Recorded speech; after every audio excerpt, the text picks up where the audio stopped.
අවසරයි ස්වාමීන් වහන්සේ. මට තියෙන ප්‍රශ්නේ තමයි අපි ගොඩක් ආසාවෙන් තැන තෝරගන්නවා හරි ඒ තැනකට යනවා හරි එයින් පස්සේ කාලෙක ඒ තැන එපා වෙනවා. සමහර සිද්ධීන් හින්දා සමහර මිනිසුන්ගේ ක්‍රියාවන් හින්දා එපා වෙනවා කලකිරෙනවා. ඒ වගේ වෙලාවක ඒ දේවල් ඉවසගෙන ඒ වෙලාවේ මුණ දෙන්නේ කොහොමද? ඒව සතුටින් ඒක පළවෙනි එක තමයි දවා කිව්වේ. අපි සමහර තැනකට ආසාවෙන් යනවා. මෙහෙට එහෙම ආපෙකට. හරිද?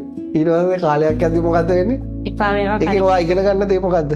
දැන් එහෙම සිද්ධියක් වුණාම ඔයා මොකද්ද ඉගෙන ගන්න? ඔයා ආසාවෙන් යනවනම් ඔයා තේරුම් ගන්න මට මේක එපා වෙන්න වැඩි දවසක් යන්නේ නෑ. ඔය යාළු වෙච්ච එක උනත් එහෙම තමයි. දැන් අපි කට්ටියත් ආසාවෙන් යාළු වෙන්නේ. හැබැයි ඔක ආසාවෙන් යාළුට වගේම එපා වෙන්න වැඩි කාලයක් යන්නේ නෑ. ඒක ලෝක ධර්මතාවයක්. ඒක තැන කවුලක් නෙවෙයි. මොකද ධර්මතාවයක් කියන්නේ. ඒක වෙන්නේ මේ විදිහට තමයි. දැන් මේ කැමරා එක පාවිච්චි කරනනේ මෙයා. දැන් මේකේ බැටරිය charge වෙන සම්භාවිතාවයද තියෙන බහින සම්භාවිතාවද? බහිනවා. එතකොට මේක පටන් ගන්නකොට තියෙන මොකද full charge එකේ. full charge එකේ තියෙනකොටම තේරුම් ගන්න ඕන දැන් බහැලා යන්න තමයි මෙතන ඉඳලාම හදන්නේ කියලා. මම කියන කතාව තේරුණේ? අපි කාත් එක්ක හරි යාළු වෙනකොටම තේරුම් ගන්න ඕන ඊළඟට තියෙන්නේ මොකද්ද? තරහ වෙන්න තමයි සම්භාවිතාවය. අපි තැනකට පැහැදෙනකොටම තේරුම් ගන්න ඕන මොකද්ද? අපහදින්න තමයි ඊළඟට අපේ හිත තියෙන්නේ. දැන් කවුරුහරි මේ දිනුවා කියමුකෝ. ඒ දිනන්නේ යාට තියෙන විශ්වාසයට යා හටට හදයි කියලානේ. හැබැයි වෙන්න ආරංචි වෙන්න තියෙන්නේ මොකද්ද වැඩිපුර? එයාගේ බලාපොරොත්තු කැඩෙන්න තමයි තියෙන්නේ. ඒක තමයි ලෝක ස්වභාවය. එක දෙකත්තකට වෙන්න පුළුවන්.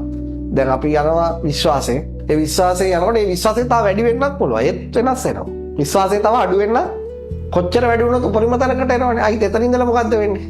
අයිත් එක්ක මෙහෙම යන්න ඕන මෙහෙම යන්න ඕන. උපරිම තැනට ආවට පස්සේ එක්ක ඒකාකාරී වේගයෙන් යන්න ඕනේ. එහෙම ඒවත් එන්න පුළුවන්. හැබැයි වැඩිපුරම වෙන්නේ මොකද්ද? උඩට ගිහිල්ලා පහළට යට එක තමයි වෙන්නේ. ඉතින් ඒක නිසා ඒක ඔයා එක තැනකට විතරක් පොදු ධර්මයක් නෙවෙයි. ඔයා ආයතනයක වැඩ කරන්න ගියත්, කසාද බඳින්න ගියත් හැම තැනකදී කවුරු යාළුවෙක් හම්බුනත් හම්බ වෙනකොටම තේරුම් ගන්න ඕන මිත්‍ර වෙනවා නම් තරහ වෙන්නත් වැඩි කාලයක් යන්නේ නැහැ කියලා. ඒ තේරුම් ගැනීම. ඒ තේරුම් ගත්තාම මොකද්ද වෙන්නේ? අපිට එතනින් පස්සේ තරහ වුණා කියලා ප්‍රශ්නකුත් අපි ඒක කලින් තේරුම් අරන් හිටියේ. ආසාවෙන් ගියයි කියලා ප්‍රශ්නකුත් අපි දන්නවා දැන් ඊට පස්සේ ඒ ආසාව නැති වෙන අපේ විශ්වාසය නැති වෙන දේවල් තමයි අපිට දකින්න හම්බ වෙන්නේ ඊළඟට. ඒතර ඒ නැති වුණාට පස්සේ අපි ඒක කලින් තේරුම් අරගෙන. ඒ නිසා ජීවිතය කියන්නේ මොකද්ද? මේ ස්වභාව දහම් වෙන විදි තියෙනවනේ. ඒ වෙන විදි තේරුම් ගන්න ඕන. තේරුම් ගත්තම තමයි හිතට නිදහසේ ජීවත් වෙන්න පුළුවන්. තේරුම් ගත්තේ නැති වුණොත් මොකද්ද වෙන්නේ? හිතට කිසිම නිදහසක් නැහැ. ඇයි ඒ? හැමතිස්සෙම අපි රිද්මයෙන් පිට තමයි කල්පනා කරන්නේ. මේ ලෝකයේ වැඩ කරන රිද්මයක් තියෙනවා. ඒ මං කිව්ව විදිහට තමයි වැඩ කරන්නේ. ඉපදිච්ච දවසේම තමයි අපි මැරෙන්න තීරණය වුනේ. අම්මගේ බඩට ආපු වෙලාවෙම අපේ මරණය තමයි ඊළඟට වෙන්නේ. ඉතින් මරණය කරානේ මේ අපි හැමෝම යන්නේ.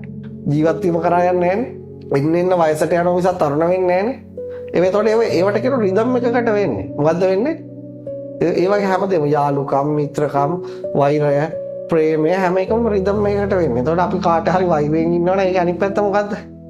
අපි යට ඊළඟට අපි යත් එක යාළු වෙන්න සම්භාවිතාවයක් තියෙනවා. දැන් අපි කාට හරි තරහින් ඉන්නවනේ අපි අනිවාර්යෙන් තා ටික කාලයක් යනකොට අපි හොඳ යාළුවෙක් වෙන්නත් පුළුවන්. අපි හොඳ යාළුවෙක් කියලා ඉන්නවනම් පරම තරහකාරයෙක් වෙන්න ඔහොම ඔය ලෝකේ වෙලා නැද්ද? එතකොට අපි අර තරහකාරය වෙලා ඉන්න වෙලාවේ තමයි අපි එයාට මොකද්ද? අතොලෙන් හැඟවිච්ච ලව් එකක් තියෙන. ඒක ඔයාලට පේන්නේ නැහැ. එයාට ලව් එකේ හින්දා තමයි අත් එක තරහ ගිහිල්ලා තියෙන්නේ. දැන් සමහර අන්න කුමාරත් එක පට්ටම තරහයි. පස්සේ කාලෙක යනකොට අර දැන් හොඳ කියන මිනිස්සුන්ට අත ඩවුන්ද කියන්න පුළුවන්. දැන් හොඳ කිය නෑ අපි තමයි ඕකට ඡන්දෙ දුන්නේ කියලා බැට යනවා. ඒක තමයි හිතේ ස්වභාවය. ඒක තමයි ලෝක ස්වභාවය. ඉතින් ඒව ගැන අපි කලබල වෙන්න ඕනේ නැහැ. ඒක එහෙම තමයි. දැන් අපි වයසට යන එක ගැන කලබල වෙන්නේ නැහැ ඇයි? ඒක එහෙම තමයි. ඒක නේ හිතලා වැඩක් නැහැ. දේවා කොහෙට හරි ආසාවෙන් යනකොටම අයිත් ඒ වෙලාවෙම යනකොටම තේරුම් ගන්න මගේ මේක ඊට පස්සේ අඩු වෙන්න තමයි තියෙන්නේ. ඒක උනා ඒක ප්‍රශ්නයක් නැහැ. හරිද?